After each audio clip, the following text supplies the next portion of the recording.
Hi again, this is the JFK Theorist, otherwise known as Alex Harris. I want to address some of the films that I'm looking for from both professional and amateur photographers and cameramen. I want to know if anyone can assist me in this search. First, we're going to start off with Isidore or Izzy Blackman's other footage from around the assassination. Izzy Blackman was a cameraman for UPITN back in 1963. It was one of the first jobs he did to cover the aftermath of the assassination. He filmed some footage of the Oswald shooting that I previously posted. And he actually happened to film the book depository as well as Oswald being brought into the Dallas Police Department on 11/22/63. But we don't have this film. So if anyone knows anything about it, leave a comment below or shoot me an email. Next off is Mo Levy's film, Maurice Ly. I'm not sure if he was with CBS or NBC. I'm fairly certain it was NBC. He was the one to actually steal Bob Welch's film of the Malkilda press conference at Parkland Hospital and took it back to New York with him. He also was covering the assassination. I don't know if he was in the motorcade or filming from along the motorcade route.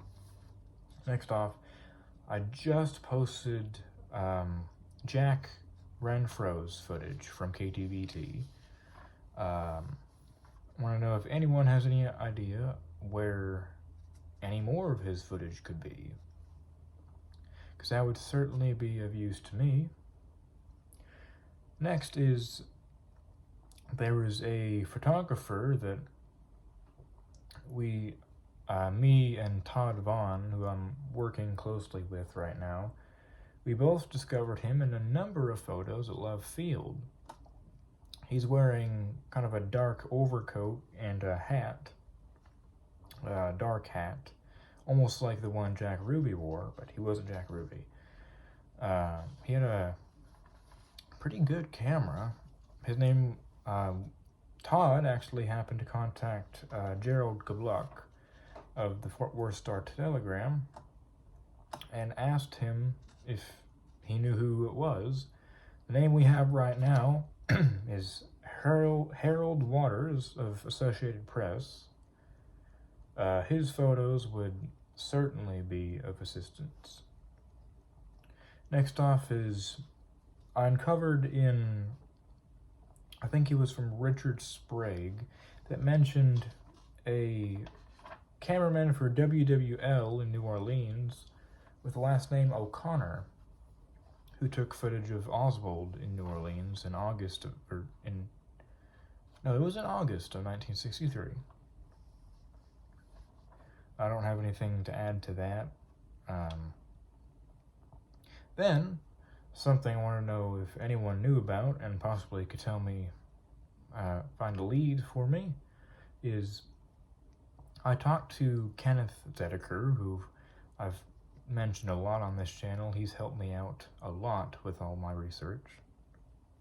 He told me that someone who he knew told him about a guy that had taken an 8mm home movie from the top of his store across the street from the Texas Theater as Oswald was being arrested. An actual 8mm color home movie from across the street. Now, that would certainly be of value. I want to know if anyone would know where that would be, because he did not ask for a copy of that, and he doesn't know where it went. Then WFA, they had Ray John, who was riding along with Tom Allier, getting back to the studio when the assassination happened. Ray John took footage in Fort Worth that morning, which I don't have. Then Mal Couch was at Love Field and took a lot of footage, including the limo leaving Love Field. I have that footage, but I do not have any of his other Love Field footage. Then Henry Kokan, he was a freelance cameraman. I think he was working for CBS at the time, doing freelance work for CBS.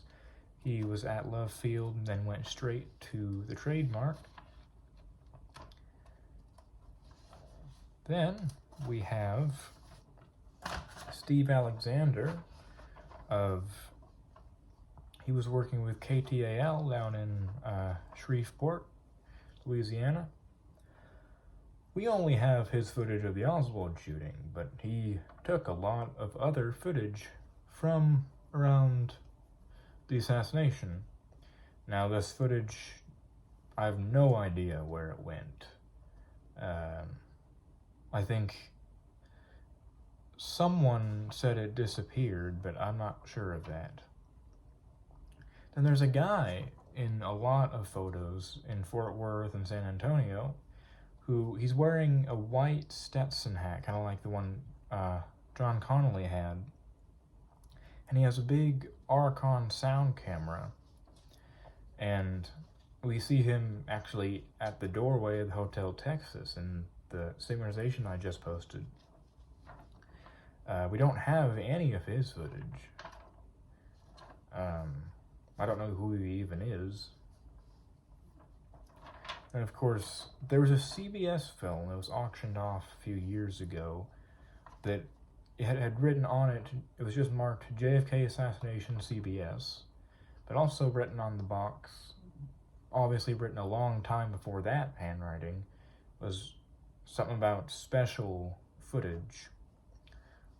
That would certainly be significant, I would think. I don't know where it went. 16mm black and white film. Then another thing that was auctioned off a while ago was the original home movie of Lee Harvey Oswald and his family on 11/22/62. I have most of that, about half of it, but I don't know what's on the other half.